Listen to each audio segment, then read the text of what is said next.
Well, Vinaka, and thank you to the organizers for the invitation to participate in this webinar.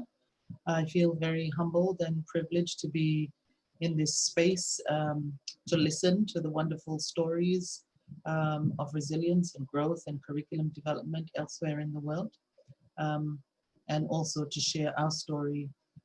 So on our first slide, we see a series of images which some of you may recognize as heritage sites, and others where you will recognize as some of our ICH that has been already recognized. And we'll see some that haven't been recognized. And I think that this sets the basis for my presentation, that in coming to curriculum development for ICH and for heritage management capacity in general, the first question that we asked ourselves was, what does heritage mean to Pacific people?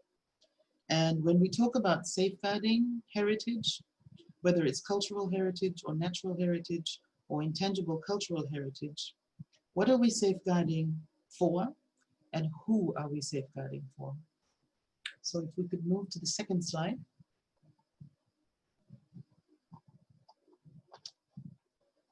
First, a visual map so that we can begin by situating the vast region of Oceania. So we're talking about a whole lot of independent and some still affiliated nations. We're talking about a culturally and linguistically diverse region. Of course, you'll be familiar with the all too common subregions of Polynesia, Melanesia, and Micronesia. But within these territories or subregions, the lines, the cultural and linguistic lines are rather blurred and not definitive. On our next slide,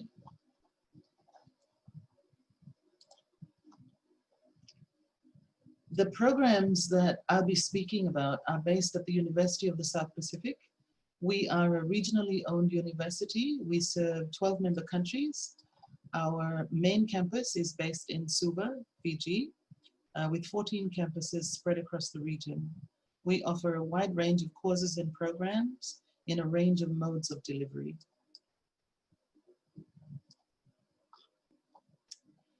At the basic education level, early childhood education and care through years 1 to 13, heritage studies and ICH specifically are not yet fully integrated or mainstreamed in most Pacific Island countries. Where there may be language studies, mother tongue, vernacular, and or cultural studies, these subject areas fall outside of the core curriculum. And these are considered extracurricular in nature. There have been numerous calls over the years for the mainstreaming of languages and culture, but it's been slow to gain traction. Positively, we've seen some moves in the right direction though, with more countries now recognizing the importance of language, culture, and the arts. And I wanted to end this brief snapshot more positively. In the Pacific, regional organizations play a very critical role in shaping the development landscape.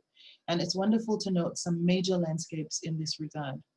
First, the Pacific Regional Education Framework, titled Moving Towards Education 2030, for the first time emphasizes the critical role of culture, language, and identity in education. Similarly, the first regional culture strategy, as well as the current draft, includes the mainstreaming of languages, heritage, and the arts. At my university, at USP, we have a range of relevant courses. We offer Pacific Vernacular Language and Pacific Language Studies programs. We offer the Professional Certificate in Heritage Management and a BA major in Pacific Studies, Heritage, and the Arts. These are the two programs I will be discussing. And we also have postgraduate programs up to the PhD level in Pacific Studies, which include elements of ICH. An exciting new development in this area being that 2 new courses are being developed for our foundation program, which is the equivalent of year 13. And there's early work towards a Fijian Studies postgraduate program.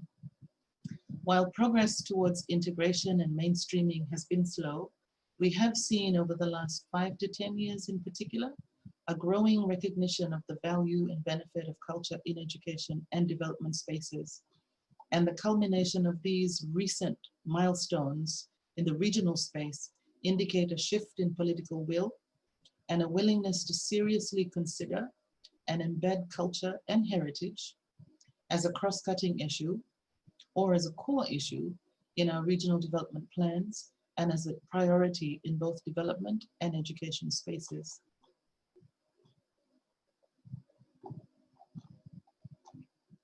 In direct response to the questions posed for this presentation around curriculum development, so my own engagement in curriculum really began early in my career because my technical area of specialism is curriculum development and design. So my initial engagement at the university was in teacher education, thinking around how do we make education more relevant, more contextualized? What do cultural pedagogies look like, for example? In the specific area of ICH, I was first approached in 2013 and then more formally in 2015 to really start looking at what a program might look like. The request for this focused heritage program had come from the region through the Pacific Heritage Hub, which was a UNESCO facility hosted by the university. This request was based on various situational analyses.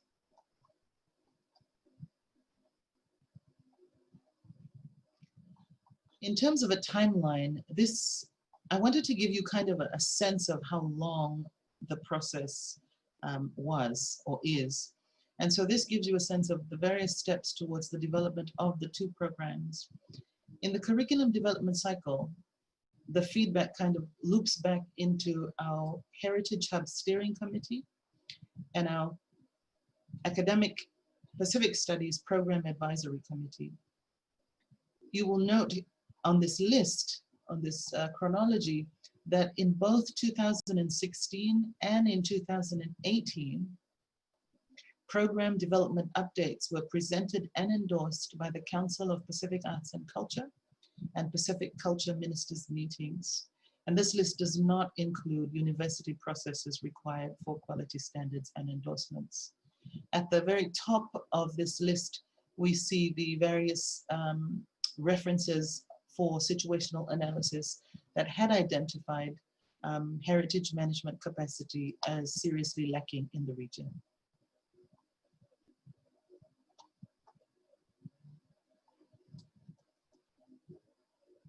The challenge really for us was to design a heritage program that went beyond a short course. For anyone who's familiar with the landscape, the development landscape in the region, in the Pacific Islands, you will know that workshopping and capacity building short courses are quite popular. And unfortunately, the takeaway from those, usually a certificate of completion or a certificate of participation.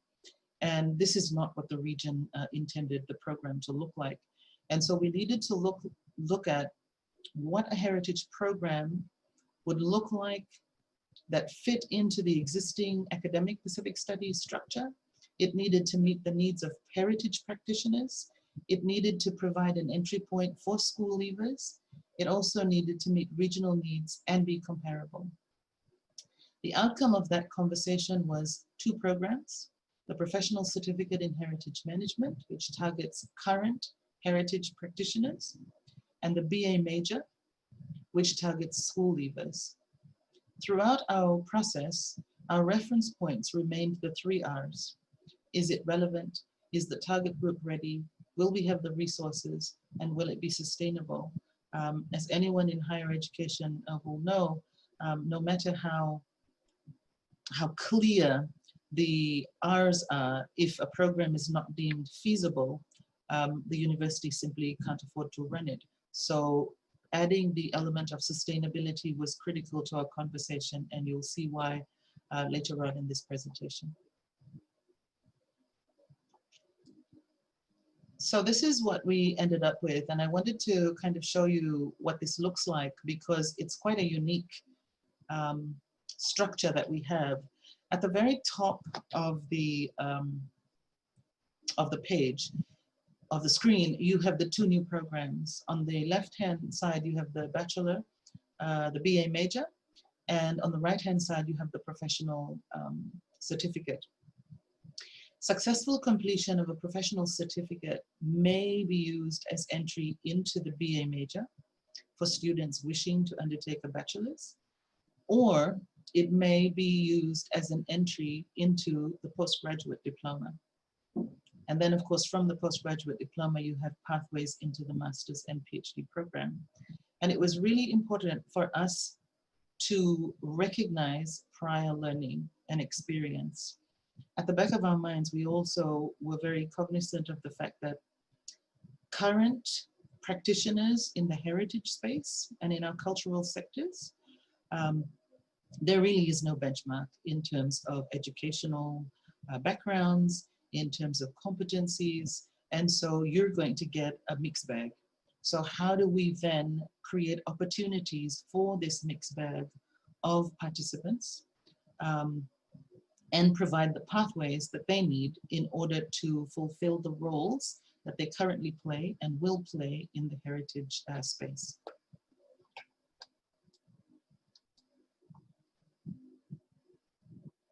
At a glance, this is what the professional certificate in heritage management looks like. As I mentioned, it's for Pacific heritage practitioners. There are 6 courses to completion. The special admission requirements, so recognize prior learning based on 5 years of relevant work experience. A pass in Senate recognized Year 12 or Form 6 or equivalent with English, a support letter from an employer, and a letter of recommendation from a national heritage agency.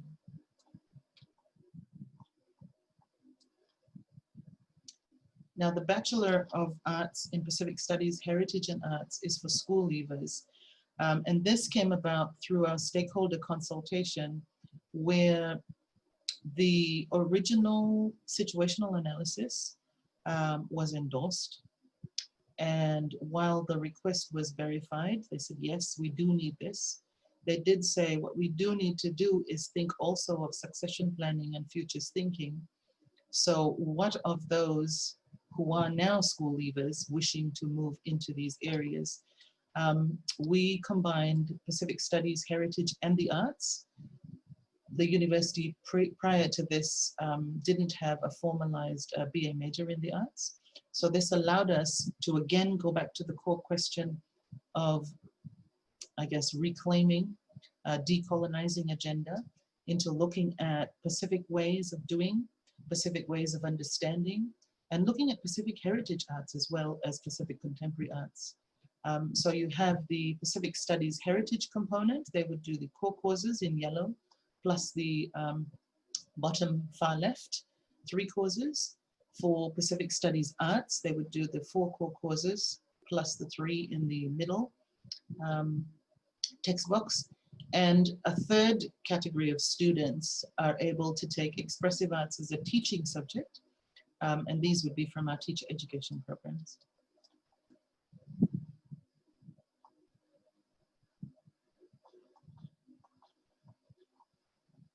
Although our curriculum development was guided by needs analysis, there were some technical aspects to consider. We recognized that the professional certificate needed to meet practitioner needs, which meant that learning activities and assessment had to be practical. Second, there's a lack of scholarships in the area of arts and heritage. So a special request had to be made to culture ministers to pursue internally the sponsorship for the professional certificate and then scholarships for the BA major. Sadly, COVID-19 presents an additional challenge here, as there will probably be a decline in heritage and arts funding, and particularly in the number of scholarships. And we're unlikely to see any new areas of study in our scholarships and grants moving into 2021. So this is definitely going to affect the running of these programs. Some of the challenges faced in developing the curriculum, as I mentioned, were technical. First, of course, the various levels of discussion and feedback. Then the issue of materials. Working towards blended and online mode is tricky. And while we would like to use more open educational resources, there really isn't a lot on Pacific heritage or from a Pacific perspective. And so the next phase, we really hope to add to this resource base. Luckily, there are a lot of UNESCO materials available in e-copy, so this was very helpful as a starting point. We also needed to work very closely with the university library to ensure that there were relevant books and readings in stock in our regional campuses. So that was an additional issue. Internally, we had to justify why we wanted to pitch a program at the professional level and whether it would be feasible. The outcome was a decision to offer the professional certificate on a cohort basis. It was also important that we liaise with the two other faculties in our university and other sections in the development of the program. So it really was our curriculum development process requires that it be an across the university or cross-discipline approach to curriculum development. One of the biggest challenges is with the BA major program. While the region has said that it is needed, students are still not aware of career opportunities that exist in heritage and the arts sectors. Now, in the Pacific Islands, higher education is still very much considered a luxury. And while more and more young people do have access to higher education, many do not. So those who do look for clear career pathways in the choices that they make. So this means that marketing of courses and programs need to include those pathways. It also means working very closely with countries, with our campuses, with ministries of education and culture, particularly where there are career teachers, culture studies teachers, language teachers, and arts teachers, so that they might gain a better understanding of the programs and potential pathways, and they might share that with their students at their schools. As a new program, it's very difficult to answer the question on curriculum for ICH safeguarding and teaching practice observations in terms of student learning of ICH. I feel like we would be much better placed to answer this after the first cycle of offer, which is usually a 3-year cycle, after which we undergo a program review.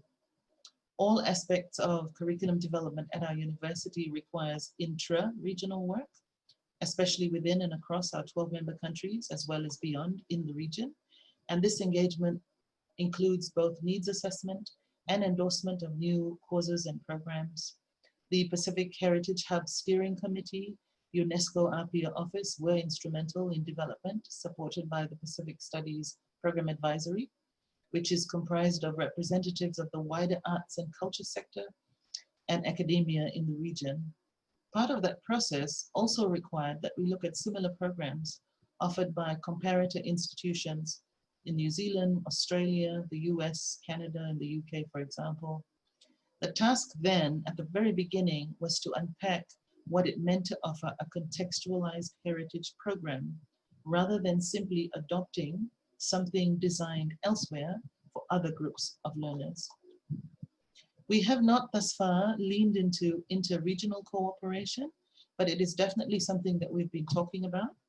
We are exploring the potential for this after the first rollout to determine what opportunities might exist. We are hoping to form or join relevant discussion forums or platforms where we might begin to discuss and hear about models of good practice that cover diverse cultural and linguistic regions, holistic approaches to heritage, as well as specific programs and courses on ICH and heritage management. For us in the Pacific, everything begins with a conversation or a talanoa. And from that talanoa, with a group of stakeholders with a shared interest, perhaps we might develop some outcomes of mutual benefit. And so this is something that we definitely look forward to over the next cycle. Well, this brings me to the end of my short presentation. I have included my email if anyone would like to get in touch directly. And of course, our university handbook and calendar is available online via our university website. Thank you so much.